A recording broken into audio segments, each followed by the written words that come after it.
منافق تو اس کو کہتے ہیں کہ جو لا الہ الا اللہ محمد رسول اللہ پڑھے، کلمہ اسلام پڑھے،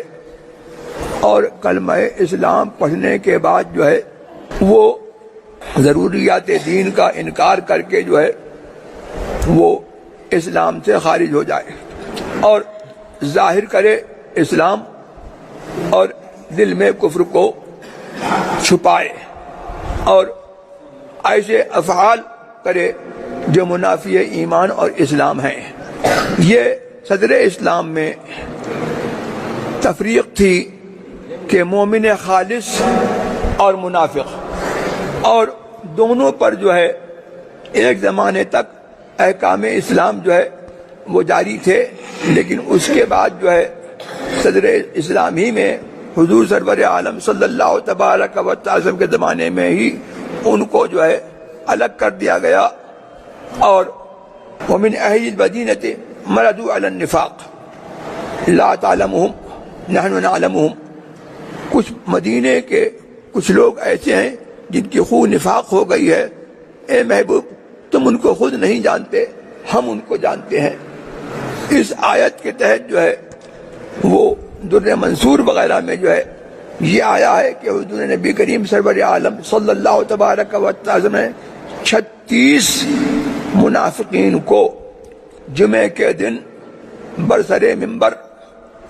پکار کر کے، ایک ایک کا نام پکار کر کے ان کو اپنی مسجد نبوی سے نکالا۔ حضرت عمر رضی اللہ تبارک و تعالی عنہ کسی کام سے جو ہے وہ گئے ہوئے تھے، جمعے کا دن تھا، ان کو کچھ دیر ہو گئی، انہوں نے یہ دیکھا کہ یہ لوگ نکل رہے ہیں اور منہ چھپا رہے ہیں، اور ان کو تو یہ شرم آئی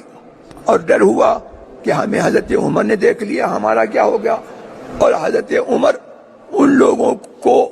جانتے نہیں تھے، ان کے دل کی حالت نہیں جانتے تھے، حضور ان کے دل کی حالت پر مطلع ہوئے، اللہ کے بتانے سے ان کو نکالا اور ان کو خالص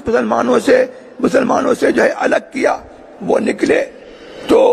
حضرت عمر رضی اللہ تبارک عنہ نے جو ان کے نزدیک وہ ظاہری طور پر مسلمان تھے، ان کو مسلمان سمجھ کر کے جو ہے ان کو یہ شرم آئی کہ ارے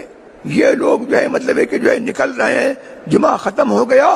اب یہ کیا ہوگا۔ ان کو جو ہے یہ ہوا۔ اب جب دیکھا کہ سرکار جو ہے جلوہ افروز ہے ممبر پر اور فرما رہے ہیں اخرج یا فلان فإنک منافق، اخرج یا فلان فإنک منافق، اے فلان تو نکل جا اس لیے کہ تو منافق ہے، اے فلان تو نکل جا اس لیے کہ تو منافق ہے، یہاں تک کہ 36 منافقوں کو سرکار نے جو ہے وہ نکالا۔ تو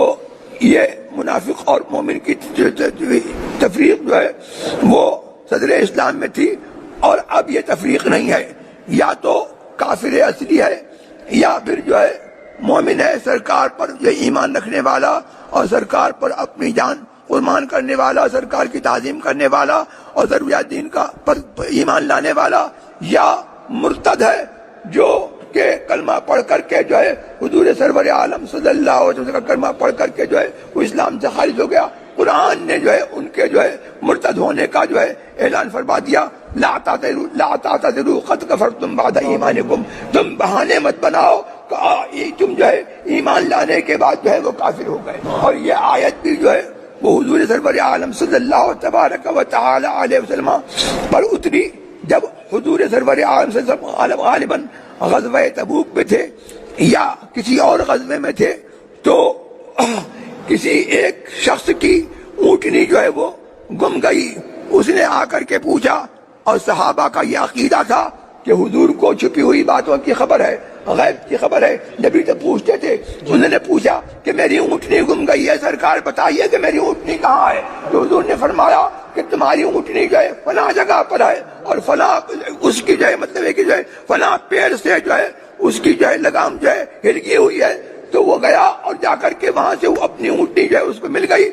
اب یہاں پر جو ہے منافقین جو لشکر میں موجود تھے، سرکار کے ساتھ جہاد کرتے تھے، نماز پڑھتے تھے، وہ بولے یحدثنا محمد عن ناقۃ فلان بوادی قضا وما يدریہ بالغیب، محمد یہ کہتے ہیں کہ فلاں کی اونٹنی جو ہے وہ فلاں وادی میں ہے، یہ کیا غیب جانے؟ جو وہابی آج بول رہا ہے وہ کل کے منافق جو ہے بول رہے ہیں۔ جی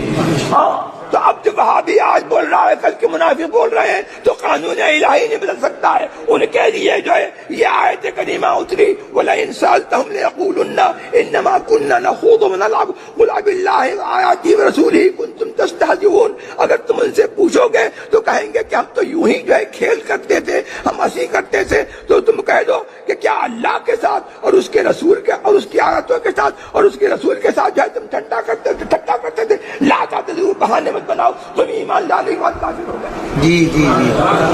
تو اب جو ہے جو وہ صدر اسلام میں منافق کا حکم تھا، اب وہ حکم نہیں ہے، اب کافر ہے یا مرتد ہے یا کافر اصلی ہے یا مومن ہے۔